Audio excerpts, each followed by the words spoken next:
Hello friends, welcome back. तो चलिए start करने वाले हैं हम next part number 6, chapter number 39।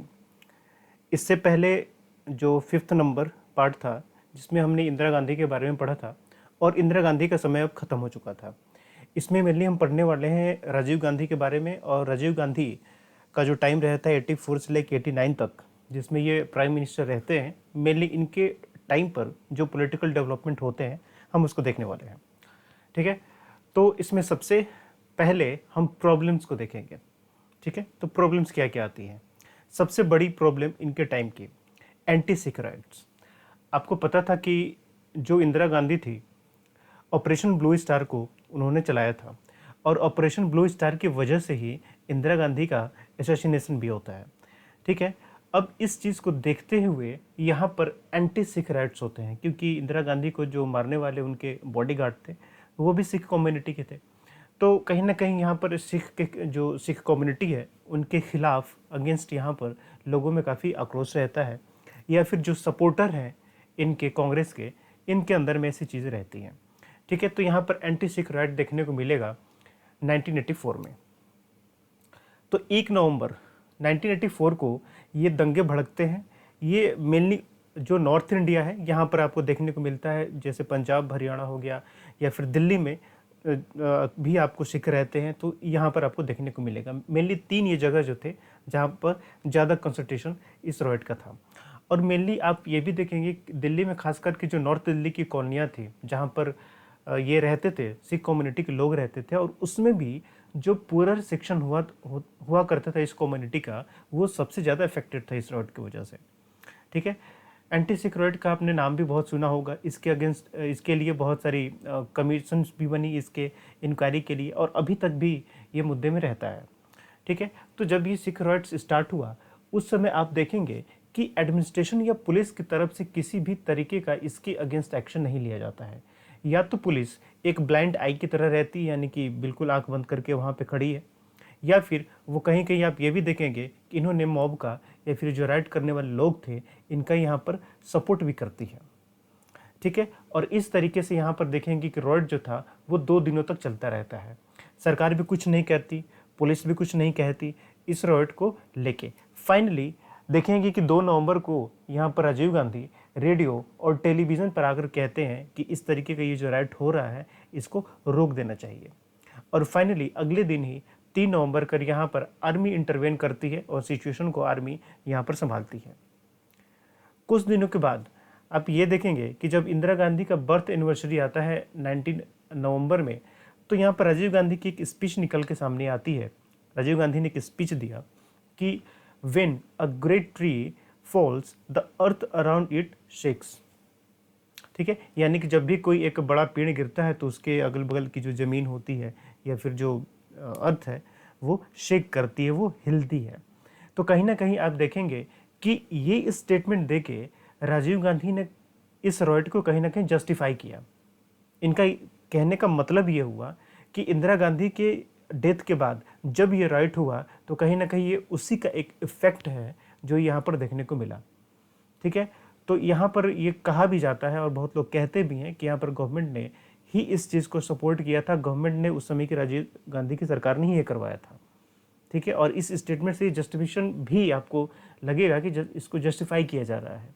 ठीक है, तो मेनली इस तरीके का जो ये रॉयट था इसको जीनोसाइड के नाम से जाना जाता है। एक्चुअली ये ऑफिशियल नहीं है, ऑफिशियल तो एक वायलेंस के नाम से जाना जाता है, या फिर इसको हम एंटी सिख रॉयट कहते हैं, लेकिन इसको बहुत लोग जीनोसाइड भी कहते हैं, यानी कि नरसंहार भी कहा जाता है, जो एक सोची समझी साजिश के तहत ये करवाया गया था। ओके, इसके बाद एक और काफ़ी इंपॉर्टेंट चीज़ यहाँ पर देख आपको सामने मिलेगी, भोपाल गैस ट्रेजिडी या भोपाल गैस त्रासदी जिसको कहते हैं, जिस पर एक मूवी बनी हुई है। इसके बारे में भी आप बहुत पढ़ चुके हैं। ठीक है, तो इसमें क्या होता है कि आप देखने भोपाल जो कि आपका मध्य प्रदेश में है, वहाँ पर देखेंगे कि एक एमएनसी कंपनी है जो यूएस की कंपनी है जिसका नाम है यूनियन कार्बाइड। इस कार्बाइड का एक वहाँ पर पेस्टिसाइड बनाने वाला एक फर्म रहता है, एक फैक्ट्री रहती है, और इसी फैक्ट्री से एक टॉक्सिक गैस जिसका नाम था मिथाइल आइसोसाइनेट, ये क्या होता है 3 जनवरी 1985 को यहाँ से 84 को यहाँ से लीक होता है। और लीक होने की वजह से क्या था कि उस एरिया में रहने वाले थाउजेंड्स ऑफ पीपल मारे जाते हैं और बहुत सारे लोग जो होते हैं वो इम्पेयर्ड हो जाते हैं, यानी कि हैंडीकेप्ड हो जाते हैं। वो कई कई तरीक़ों से, फिजिकली भी हो सकता है, मेंटली भी हो सकता है, ठीक है, कई तरीक़ों से वो हैंडीकेप्ड भी हो जाते हैं, इम्पेयर्ड हो जाते हैं, ठीक है। तो अब आप देखेंगे कि अब ये गैस लीक होने के बाद और इतनी सारी प्रॉब्लम्स क्रिएट होने के बाद इतने सारे लोग मारे जाते हैं, तो यहाँ पर इस जो फैक्ट्री थी, इसके जो ऑनर थे, इनके अगेंस्ट यहाँ पर कार्रवाई करने की बात होती है। तो उस समय आप देखेंगे कि फिर ये भी मामला उठा था कि कहीं ना कहीं गवर्नमेंट ने सपोर्ट किया था इसके ऑनर को, कि इनके ऑनर इंडिया से भाग के चले गए यूएसए में, ठीक है।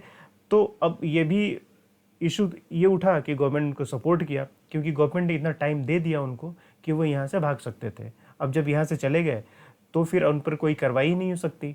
अब जब गवर्नमेंट उनको लेके आएगी वहाँ से तब तो कार्रवाई होगी। अब जब अपने कंट्री चला गया तब दूसरा कंट्री थोड़ी ना उसको लौटाने वाला है, ठीक है। तो खैर ये सब बातें चलती रहीं। इसी बीच मार्च 1985 में एक नया एक्ट पारित किया गया इस भोपाल गैस ट्रेजेडी को देखते हुए, Bhopal gas leak disaster act. इसके तहत क्या था कि गवर्नमेंट यहाँ पर जो भी इस एक्सीडेंट से इफेक्टिव लोग थे, जितने लोग प्रभावित हुए थे, उनकी तरफ से यहाँ पर भारत सरकार क्या कर रही थी, पैरवी कर रही थी। और इस एक्ट के तहत ये प्रोविज़न भी किया गया कि लीगल प्रोसीडिंग भी चलाया जाएगा। तो फाइनली यूएस के साथ यहाँ पर कुछ बातचीत होती है और यूएसए जो था वो इसका जो उनके खास करके इसके जो कल्प्रिट थे, इसके जो ऑनर थे, जो यहाँ से भाग के गए थे, इनको सौंप देता है इंडिया। ये दोबारा इंडिया भी आते हैं और फाइनली इंडिया पर केस भी चलाया जाता है। तो फाइनली जो सेटलमेंट होता है यहाँ पर गवर्नमेंट और इस कंपनी के बीच में, ये कंपनी कहती है कि हम $470 मिलियन देंगे और फाइनली ये पैसा इंडियन गवर्नमेंट को मिलता है। और इंडियन गवर्नमेंट क्या करेगी कि जो भी इससे इफेक्टेड लोग हैं उन पे खर्च किया जाएगा या फिर उनमें डिस्ट्रीब्यूट किया जाएगा। अब ये गवर्नमेंट के ऊपर है, ठीक है। तो ये भोपाल गैस ट्रेजेडी वाला मामला हुआ। इसके एक साल बाद ही, मतलब इसके नहीं, मतलब आप देखेंगे कि राजीव गांधी के आने के एक साल बाद ही आपको इलेक्शंस होते हैं जनवरी 85 में। क्योंकि राजीव गांधी जो प्राइम मिनिस्टर बने थे उस समय इलेक्शन नहीं हुआ था, वो तो इंदिरा गांधी के डेथ के बाद इनको बनना पड़ा था 84 में, ठीक है। लेकिन इलेक्शन एक साल बाद होने थे 85 में, तो यहाँ पर इलेक्शन होते हैं। अब यहाँ पर अगेन देखिएगा कि यहाँ पर कांग्रेस को काफ़ी भारी बहुमत मिलता है। 400 से ज़्यादा यहाँ पर सीटें कांग्रेस जीत के आती है और लोकसभा में या फिर सेंटर में ये अपनी सरकार बनाती है, ठीक है। और इस तरीके से जो राजीव गांधी थे, ये इंडिया के यंगेस्ट प्राइम मिनिस्टर के तौर पर यहाँ पर अपॉइंट होते हैं, ठीक है। वहीं खास करके आप मार्च 85 में और जो स्टेट असेंबलीज के इलेक्शंस होते हैं वहाँ पर भी आप देखेंगे कि कांग्रेस 11 में से 11 स्टेट्स में इलेक्शंस होते हैं, में से 8 स्टेट्स में ये पावर में आती है, वहाँ पर स्टेट में भी ये अपनी सरकार बनाते हैं। तो इस इलेक्शन की जीत को कहीं ना कहीं आप देखेंगे कि एक तरीके से सिंपैथेटिक भी समझा गया कि इंदिरा गांधी की डेथ हुई तो लोगों को भी ये बुरा लगा।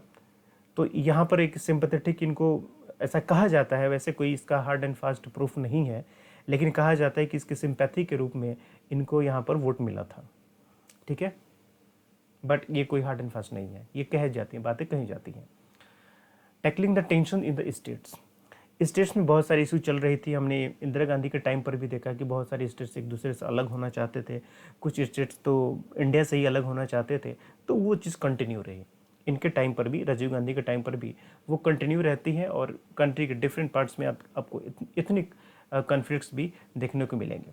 जैसे कि पंजाब में हमें पता था कि उस समय जो ऑपरेशन ब्लू स्टार हुआ था इंदिरा गांधी के समय पर, उस समय भी जो अकाली लीडर्स थे वो काफ़ी पकड़े गए थे और उनको जेल में डाला गया था, क्योंकि ज़्यादा प्रॉब्लम क्रिएट करने वाले जो थे भिंडरवाला के टाइम पर, ये अकाली लीडर्स ही थे, तो इनको पकड़ के जेल में डाला गया था।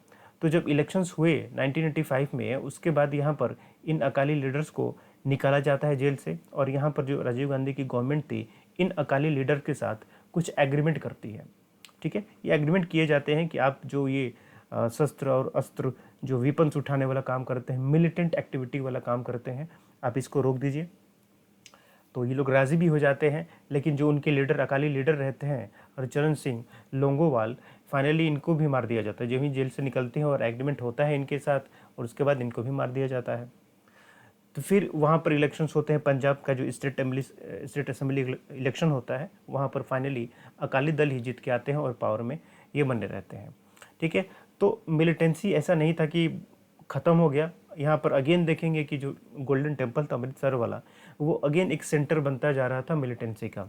तो इस चीज़ को देखते हुए अगेन यहाँ पर सरकार को एक नया ऑपरेशन स्टार्ट करना पड़ा, ऑपरेशन ब्लैक थंडर, जो कि मई 88 में स्टार्ट हुआ। अगेन जो ये आपको गोल्डन टेम्पल में जो मिलिटेंट्स का गढ़ बनता जा रहा था, इसको ख़त्म करने के लिए। तो ये दूसरी बार एक नया ऑपरेशन ब्लैक थंडर। पहली बार जो किया गया था वो ऑपरेशन ब्लू स्टार, पहली बार इंदिरा गांधी के समय पे, दूसरी बार राजीव गांधी के समय पे। चंडीगढ़ वाला इशू हमेशा बना है, आज भी है कि किसका होना चाहिए, ये पंजाब का होना चाहिए या फिर ये हरियाणा का होना चाहिए। ठीक है, तो खैर ये सब तो छोटे मोटे इशू हैं।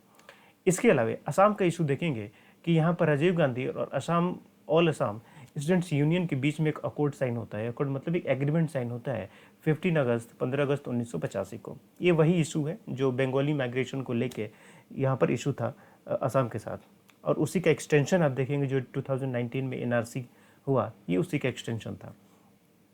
ठीक है, तो इनके साथ यहाँ पर राजीव गांधी का एग्रीमेंट होता है, और इसके तहत क्या था कि पहले यहाँ पर प्रेसिडेंट रूल लगाया गया था, प्रेसिडेंट रूल को हटाया जाता है और यहाँ पर दिसंबर में ही इलेक्शंस होते हैं। तो यही जो all Assam students union party थी, ये एक पॉलिटिकल पार्टी में कन्वर्ट होती है जिसका नाम था असम गण परिषद, और ये चुनाव लड़ती हैं, और ये फाइनली आप देखेंगे कि असम में ये जीत के अपनी सरकार बनाते हैं। ठीक है, कांग्रेस की सरकार नहीं बनती है, ये असम गण परिषद की सरकार बनती है।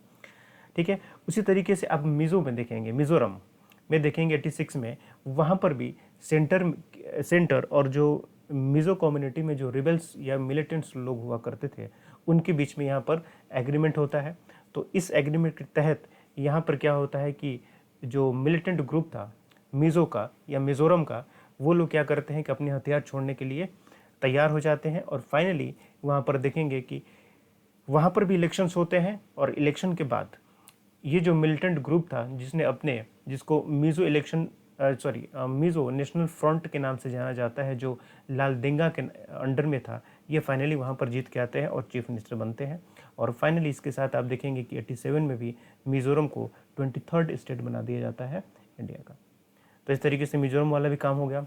असम वाला काम थोड़ा सा निपटा था, लेकिन अभी ये सब परमानेंट सोल्यूशन नहीं थे। उस तरीके से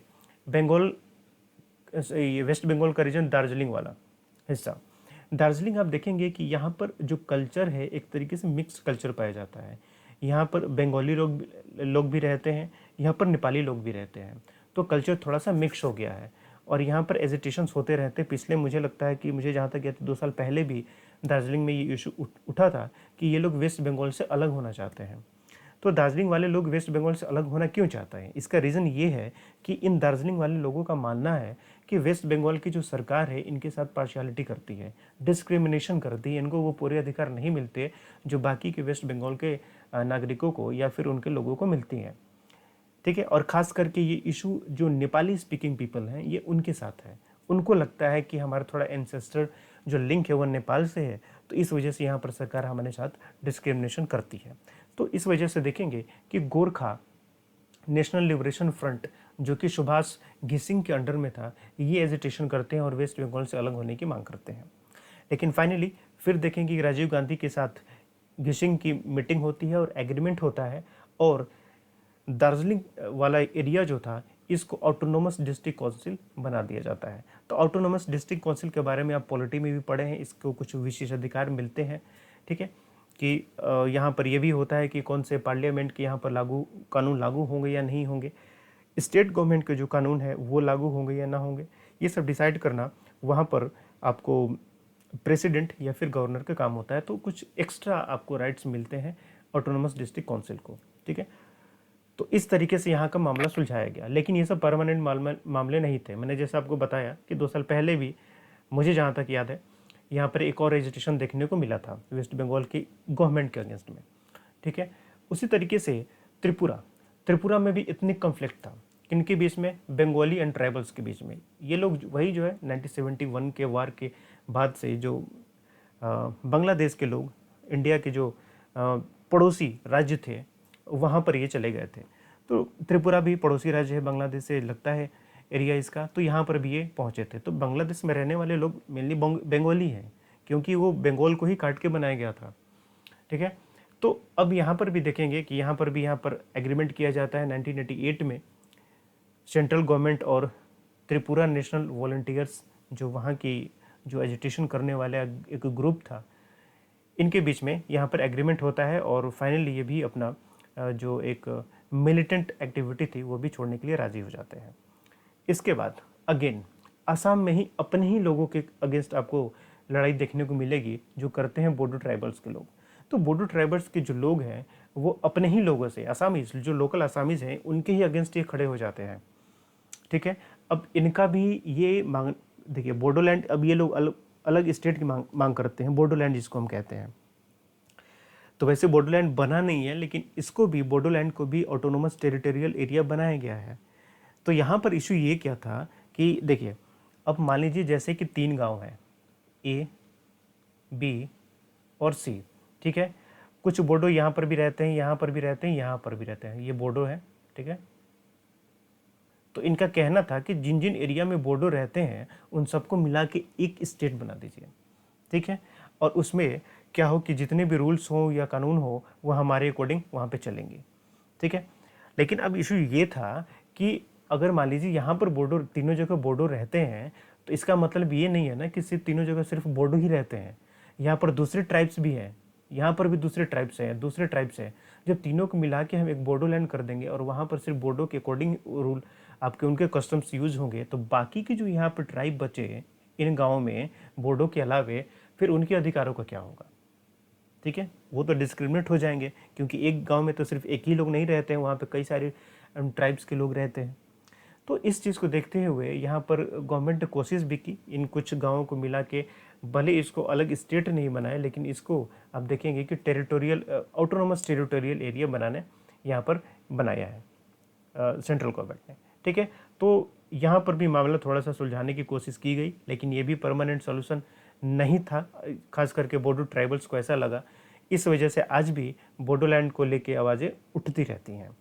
ठीक है, इसके अलावा आप देखेंगे जम्मू कश्मीर में केयर टेकर गवर्नमेंट हुआ करता था कांग्रेस और नेशनल कॉन्फ्रेंस के बीच में, और फाइनली यहाँ पर जब इलेक्शंस होते हैं 87 में, तो यहाँ पर देखेंगे कि जो मुस्लिम यूनाइटेड फ्रंट, ये एक ग्रुप था कश्मीरी का जो ऑटोनॉमी चाहते थे, यानी ज़्यादा ऑटोनॉमी सेंटर से वो डिमांड कर रहे थे। और इसके साथ साथ ये जो यूनाइटेड फ्रंट था, इसमें कुछ मिलिटेंट एक्टिविटीज़ भी शुरू कर दी। यहाँ पर जो कश्मीरी यूथ से उनको पाकिस्तान से भी हेल्प मिलने लगा। तो इस तरीके से कश्मीर में यहाँ पर मिलिटेंसी की भी शुरुआत हो जाती है। ठीक है, तो ये कुछ निगेटिव चीज़ें थी। अभी हमने सारी की सारी निगेटिव चीज़ें ही पढ़ी हैं राजीव गांधी के टाइम पर। कुछ पॉजिटिव चीज़ें पढ़ते हैं। पॉजिटिव चीज़ क्या था? Anti defection act 1985। Anti defection क्या होता है ये आपको पता है, पॉलिटी में पढ़े हैं। सीधी सा इसका मतलब है जब कोई एक दल से दूसरे दल में जाता है, दल बदल कानून भी इसको कहते हैं, तो ये एंटी डिफेक्शन लॉ उस पर लगता है। लेकिन इसके भी अपने कुछ प्रोविजंस है, ऐसा नहीं है कि ऐसे ही कोई चला गया तो उस पर लग गया, उसके भी अपने कुछ प्रोविजंस है। सारा पॉलिटी में हम पढ़े हुए हैं। ठीक है, इन्वायरमेंटल लेजिस्लेशन से रिलेटेड कुछ यहाँ पर एक्ट आते हैं, जैसे 1986 में इन्वायरमेंट प्रोटेक्शन एक्ट आता है। उसके साथ साथ यहाँ पर जो फैक्ट्री एक्ट हुआ करता है 1948, उसमें अमेंडमेंट होता है। ठीक है, इसके अलावा hazardous waste management and handling rules भी लाए जाते हैं 1988 में, कि किस तरीके से हजार्डस वेस्ट को हैंडल करना चाहिए, स्टोरेज हो किस तरीके से उसका इंपोर्ट किया जाना चाहिए, खास करके केमिकल, पेस्टिसाइड्स, इन सारी चीज़ों का। ठीक है, इम्प्रूविंग लोकल गवर्नमेंट। अब देखेंगे कि राजीव गांधी के समय पे जो पंचायत राज इंस्टीट्यूशंस हुआ करती थी, यानी कि खास करके जो लोकल गवर्नमेंट की अगर हम बात करें, जो पंचायत राज इंस्टीट्यूशन या फिर म्यूनसिपैलिटी होती हैं, तो उनको कॉन्स्टिट्यूशनल दर्जा देने की बात यहाँ पर राजीव गांधी की सरकार में शुरू हो जाती है। लेकिन ये इस तरीके कोई एक्ट राजीव गांधी की सरकार में पारित नहीं हो पाता है। ठीक है, लेकिन मांग यहाँ से उठने लगती है और सरकार ने भी यहाँ पर कोशिश की थी, लेकिन पास नहीं हो पाता है इस तरीके कोई एक्ट। वो तो 1992 में होता है, हमको पता है 73rd और 74th अमेंडमेंट के बारे में। ठीक है, इसके बाद first steps towards liberalising the economy को खोलने के लिए, ओपन करने के लिए यहाँ से स्टेप शुरू हो जाते हैं।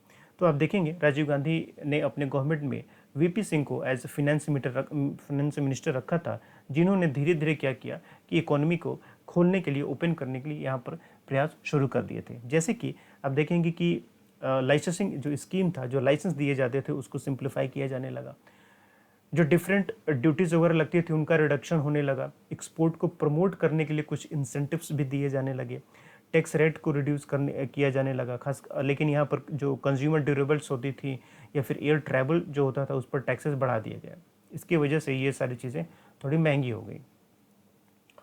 वहीं 1989 में आप देखेंगे कि एक जवाहर रोजगार योजना लाया गया। एक्चुअली में जवाहर रोजगार योजना कोई नई योजना नहीं थी, ये दो योजनाओं को मर्ज करके बनाई गई थी। तो दो योजनाएं कौन सी थी? वो दो योजनाएं थी नेशनल रूरल एम्प्लॉयमेंट प्रोग्राम और rural landless employment guarantee programme. इन दोनों प्रोग्राम को ऐड करके एक नया प्रोग्राम बनाया गया जिसका नाम था जवाहर रोजगार योजना। ये 1989 में आया। ठीक है। इसके अलावा टेक्नोलॉजी फ्रंट पर भी यहाँ पर काम हुआ। ठीक है। तो खास करके देखेंगे कि ड्रिंकिंग वाटर मिशन यहाँ पर एक प्रोग्राम लाया और ड्रिंकिंग वाटर मिशन को इम्प्लीमेंट करने के लिए यहाँ पर टेक्नोलॉजी का काफ़ी ज़्यादा यूज़ होने लगा। जैसे कि सैटेलाइट्स के द्वारा ये पता किया जा सकता है कि स्पेशल डिस्ट्रीब्यूशन क्या है वाटर रिसोर्सेज का। ठीक है। जियोलॉजी का यूज़ करके हम पता लगा सकते हैं कि कहाँ कहाँ पर ग्राउंड वाटर आपको मिल सकते हैं। सिविल इंजीनियरिंग इंफ्रास्ट्रक्चर डेवलपमेंट के लिए उसी तरीके से बायो केमिस्ट्री कि वाटर रिसोर्सेज कहाँ पर हैं, कैसे एक्सट्रैक्ट किया जाता है, प्यूरिफाई कैसे कर सकते हैं। तो यहाँ पर टेक्नोलॉजी वगैरह का यूज़ होना स्टार्ट हो जाता है। इसके अलावा आप ये भी देखेंगे कि मिल्क प्रोडक्शन को या मिल्क इल्ड को कैसे बढ़ाया जाए, काउस की जो हेल्थ होती है उनको कैसे बढ़ाया जाए, एडिबल ऑयल का प्रोडक्शन कैसे ज़्यादा किया जाए ताकि हम इंपोर्ट को कर्ब कर पाएँ, इंपोर्ट को कम कर पाएँ। साथ ही साथ लोगों के हेल्थ को बढ़ावा देने के लिए खास करके जो बच्चे थे उनकी इम्यूनाइजेशन को बढ़ावा देने के लिए, ताकि और ख़ास करके उसमें बीमारी जो थी पोलियो काफ़ी हाईलाइट में थी, लोगों के बीच में लिटरेसी बढ़ाया जाना। और इसके लिए आप देखेंगे कि रूरल एरियाज़ और रिमोट एरियाज़ में किस तरीके से टेलीविज़न नेटवर्क को बढ़ाया जाए, इस पर भी काफ़ी जोर दिया गया। इसके अलावा टेलीकॉम सेक्टर को भी यहाँ पर इंडिया के हर छोर में यहाँ पर पहुँचाने के लिए भी ज़ोर शोर से काम होने लगे। इस तरह आप ये भी देखेंगे कि MTNL महानगर टेलीफोन निगम लिमिटेड की स्थापना हुई। तो ये कुछ टेक्नोलॉजी फर्म पर या फिर फ्रंट पर यहाँ पर काम होता है। कंप्यूटराइजेशन की बात करें तो यहाँ पर राजीव गांधी की सरकार ने यहाँ पर ये किया कि जो MNCs हुआ करती थी या फिर जो फॉरेन कंपनियाँ हुआ करती जो कंप्यूटर बनाती थी उनको इंडिया में आने के लिए अलाउ किया, ताकि इंडिया के मार्केट में कंपटीशन क्रिएट हो। और जब कंपटीशन क्रिएट होगा तो प्राइस भी कम होगा और क्वालिटी क्या होगी, इंक्रीज होगी। ठीक है। साथ ही साथ स्कूल और जो ऑफिस वगैरह होती हैं वहाँ पर भी कंप्यूटर के यूज़ को बढ़ावा दिया जाए। ओके। तो इस तरीके से हम कहते हैं कि राजीव गांधी का जो समय था एक स्टार्टिंग था यहाँ पर इंफॉर्मेशन रिवॉल्यूशन का। एजुकेशन पॉलिसी की अगर बात करें तो एजुकेशन पॉलिसी 1968 में आती है। गवर्नमेंट यहाँ पर एजुकेशन पॉलिसी 68 में जब इंदिरा गांधी थी उस समय पहली एजुकेशन पॉलिसी आती है। उसके बाद यहाँ पर राजीव गांधी एक दूसरी एजुकेशन पॉलिसी लाते हैं जिसमें मेनली आपको जो फोकस किया गया था वो डिस्पैरिटीज़ को कम करना और एजुकेशनल अपॉर्चुनिटीज़ को प्रोवाइड करना, ये मेनली ज़्यादा स्ट्रेस इस पर किया गया। इन्होंने एक नया प्रोग्राम लॉन्च किया जिसको कहते हैं ऑपरेशन ब्लैक बोर्ड। इसका काम था एजुकेशनल इंफ्रास्ट्रक्चर को बढ़ावा देना और ख़ास करके प्राइमरी स्कूल्स में।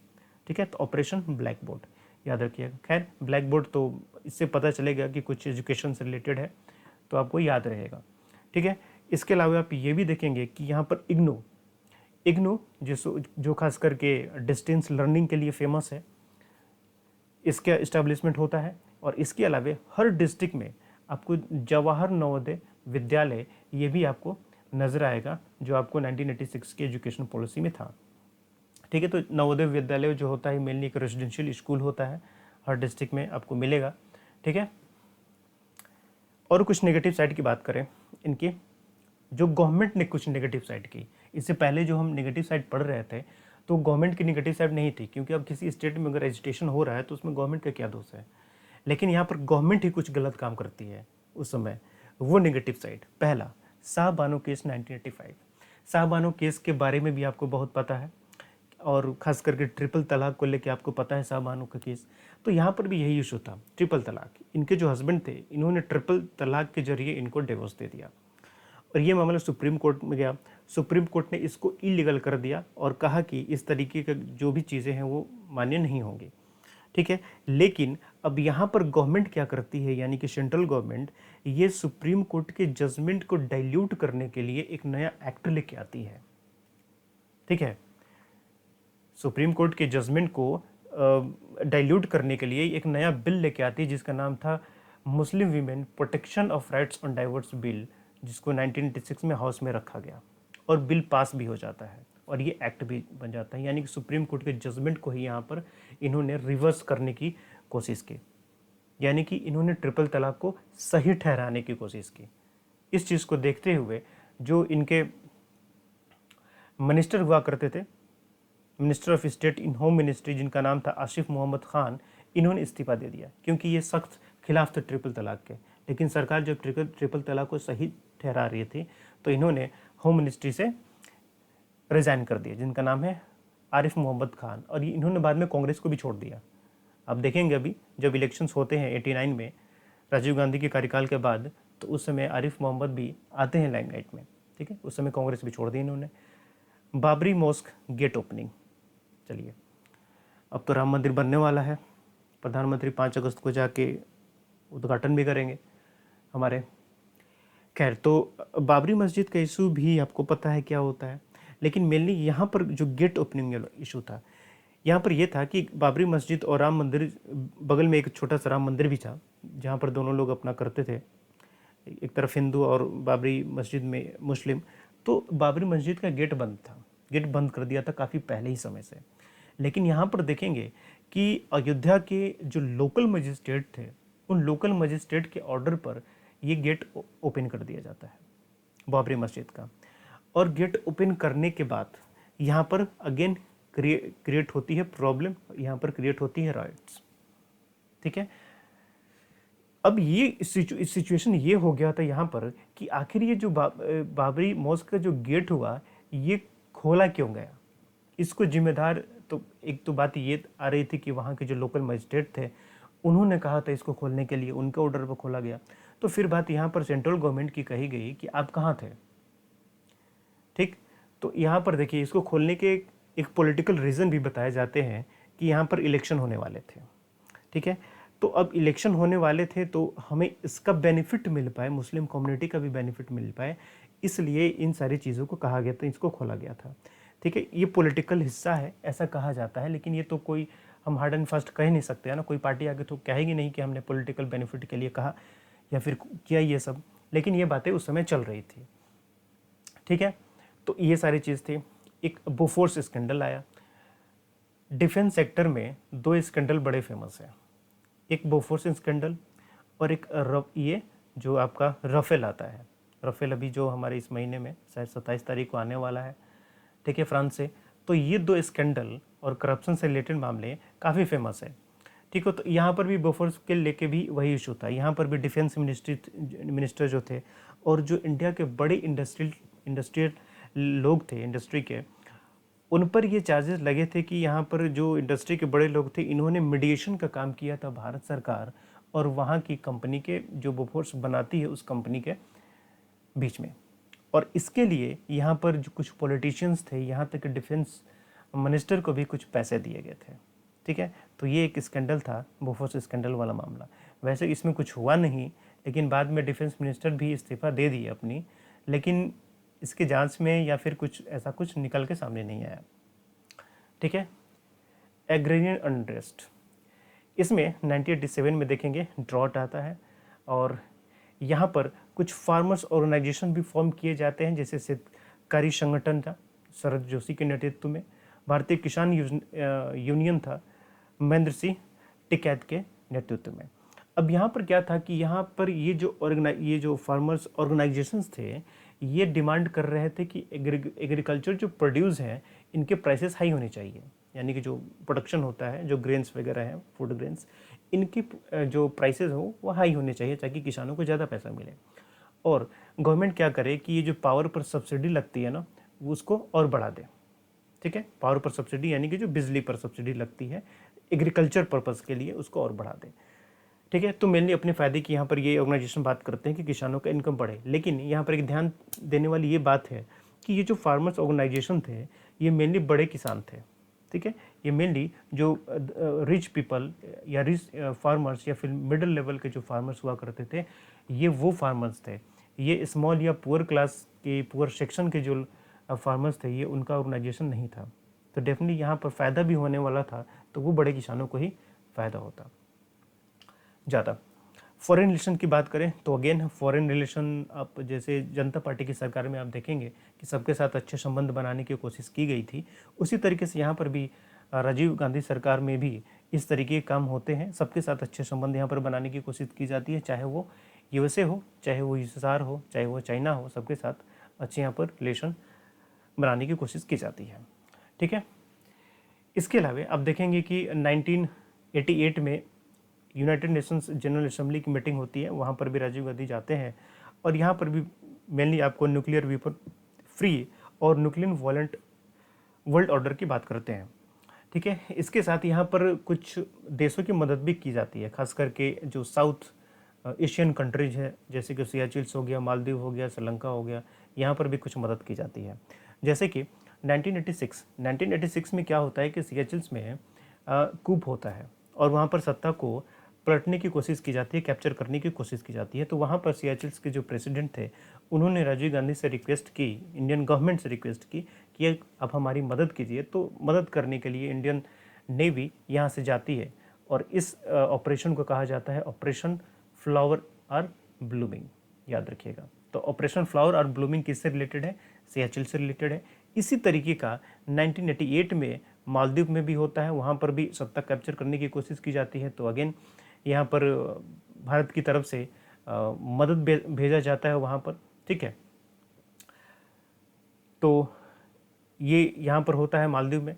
उसी तरीके से अगेन ये जो मालदीव में ऑपरेशन चलाया जाता है, इसका नाम होता है ऑपरेशन कैक्टस। ठीक है। मालदीव के लिए जो सहायता भेजी जाती है, उस ऑपरेशन का नाम रहता है ऑपरेशन कैक्टस। सियाचिल्स में जो भेजी जाती है, उसका नाम रहता है ऑपरेशन फ्लावर्स आर ब्लूमिंग।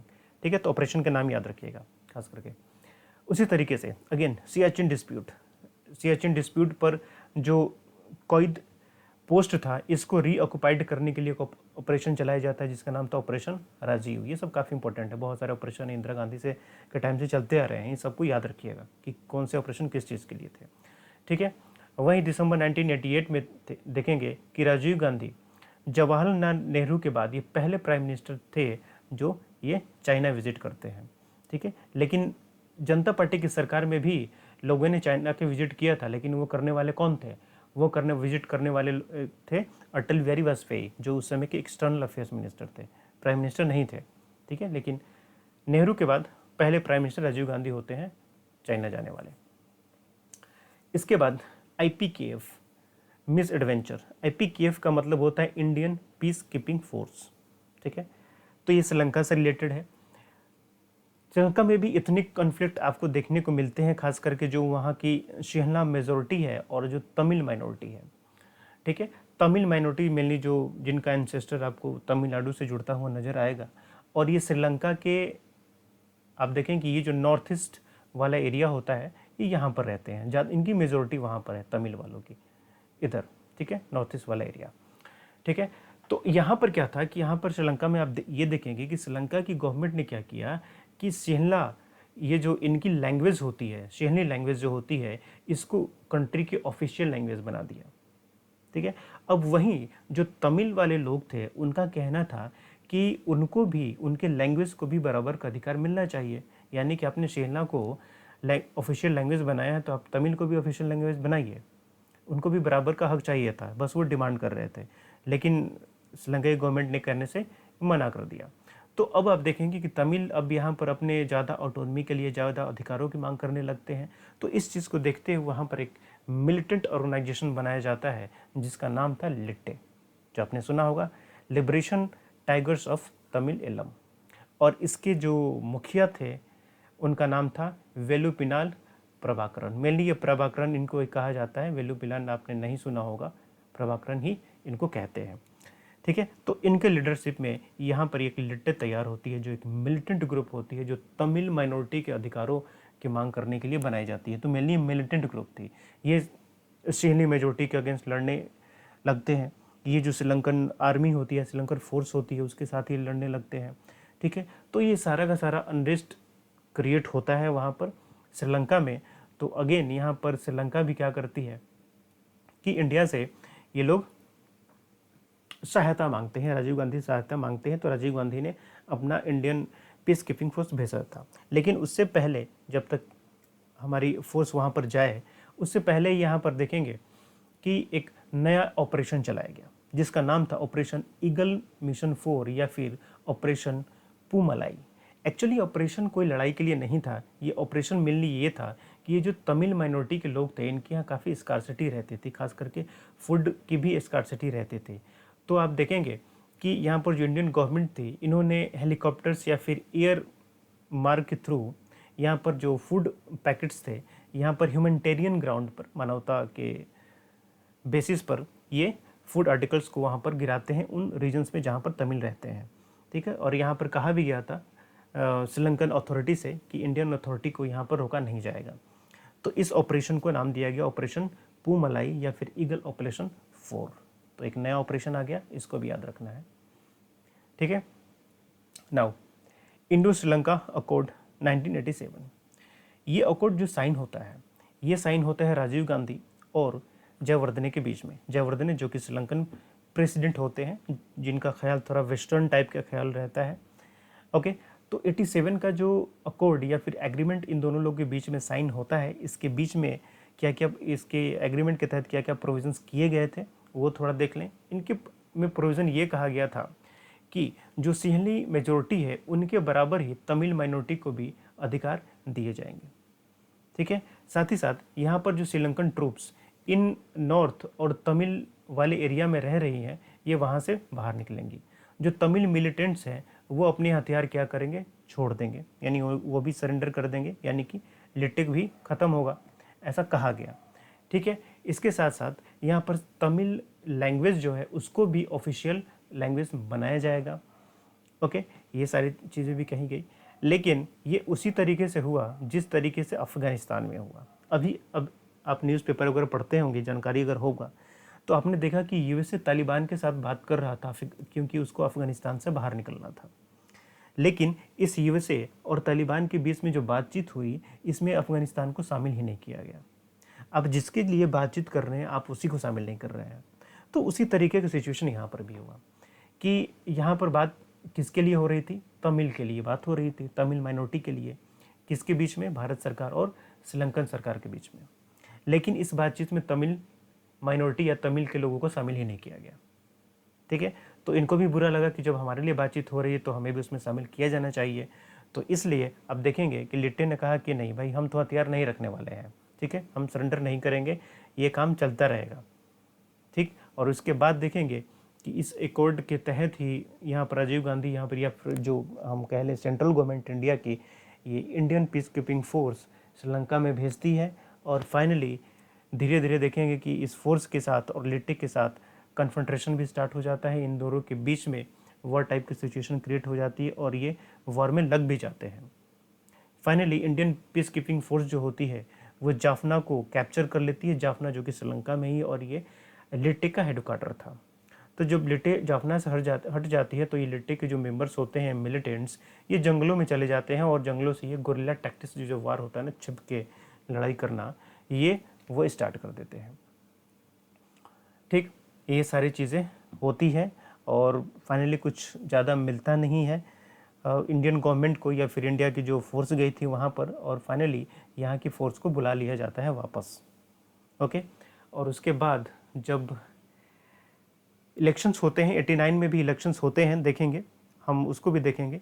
लेकिन 89 के में जो इलेक्शंस होते हैं ये भी बाद में गिर जाते हैं, क्योंकि यहाँ पर जो पार्टी जीत के आती है जिसका नाम था जनता दल, ध्यान रखिएगा इसका नाम है जनता दल। जो 1977 की पार्टी थी उसका नाम था जनता पार्टी। ठीक है, ये पार्टी है जनता दल। ठीक है। तो 1989 में इलेक्शंस होते हैं यहाँ पर। तो वीपी सिंह जो कि कांग्रेस छोड़ चुके होते हैं, इन्होंने एक नया पार्टी बनाया जिसका नाम था जन मोर्चा। किसके साथ, अरुण नेहरू और आरिफ मोहम्मद खान। ये कौन है, अभी हमने इनके बारे में पहले चर्चा की थी। ये वही है जो शाहबानो केस के बाद इन्होंने इंडियन सेंट्रल गवर्नमेंट के होम मिनिस्ट्री से इन्होंने इस्तीफा दे दिया था। ये होम मिनिस्ट्री में स्टेट मिनिस्टर के तौर पर थे आरिफ मोहम्मद खान। तो इन्होंने भी कांग्रेस को भी छोड़ दिया और फाइनली यहाँ पर जन मोर्चा की इन्होंने ज्वाइन कर लिया वीपी सिंह के नेतृत्व में। ठीक है, तो और बाकी ये जो जन मोर्चा था वीपी सिंह के नेतृत्व में, ये लोग और पार्टी के साथ भी मिल जाते हैं, जैसे जनता पार्टी था, लोक दल था, कांग्रेस एस यानी कि जो इंदिरा गांधी की जो कांग्रेस की उसके अगेंस्ट वाले, और ये सभी मिलकर एक नई पार्टी बनाते हैं जिसका नाम था जनता दल। ठीक है, फाइनली फिर जनता दल क्या था, ये और छोटी छोटी पार्टियां जो थी, रीजनल पार्टियां, जैसे कि डीएमके हो गया, तेलुगु देशम हो गया, असम गण परिषद हो गई, इनके साथ मिलकर एक नई पार्टी बनाते हैं जिनका नाम था नेशनल फ्रंट। ठीक है, तो फाइनली इतनी सारे लोग मिलके, वही 1977 वाला हाल यहाँ पर हुआ, इतने सारे लोग मिलके अगेन इलेक्शन लड़ते हैं और जीत जाते हैं। एक्चुअली मेजोरिटी रहती है इनकी, लेकिन यहाँ पर जो कांग्रेस की सरकार रहती है उसको मेजोरिटी नहीं मिलती है। तो फाइनली अब यहाँ पर राजीव गांधी डिसाइड करते हैं कि हम सरकार में शामिल नहीं होंगे और ना ही हम सरकार बनाने के लिए भी क्लेम करेंगे। यहाँ पर राजीव गांधी अपोजिशन में बैठना ही ज़्यादा बेहतर समझते हैं। ठीक है, तो इस तरीके से कांग्रेस पार्टी यहाँ पर अपोजिशन में बैठती है और नेशनल फ्रंट की यहाँ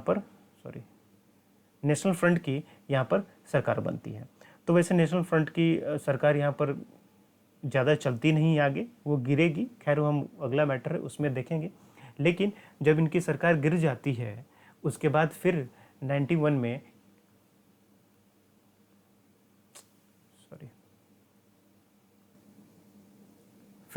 इलेक्शंस होते हैं और इस इलेक्शन के दौरान जब ये पहुंचते हैं तमिलनाडु में इलेक्शन कैंपेन के लिए, तो वहाँ पर राजीव गांधी का भी एसोसिनेशन हो जाता है और एसोसिनेशन करने वाले लिट्टे से ही जुड़े लोग रहते हैं जो ये करते हैं। तो इस तरीके से जो राजीव गांधी का इरा था ये भी ज़्यादा समय तक नहीं रहा, ये 5 साल तक ही रहे, 1984 से लेकर 89 तक प्राइम मिनिस्टर रहे और 91 में भी इनकी डेथ हो जाती है। नेक्स्ट पार्ट में हम पढ़ने वाले हैं जो नेशनल फ्रंट की सरकार बनती है वीपी सिंह के नेतृत्व में, हम उसकी चर्चा करेंगे। ठीक है, चलिए, thank you, best of luck.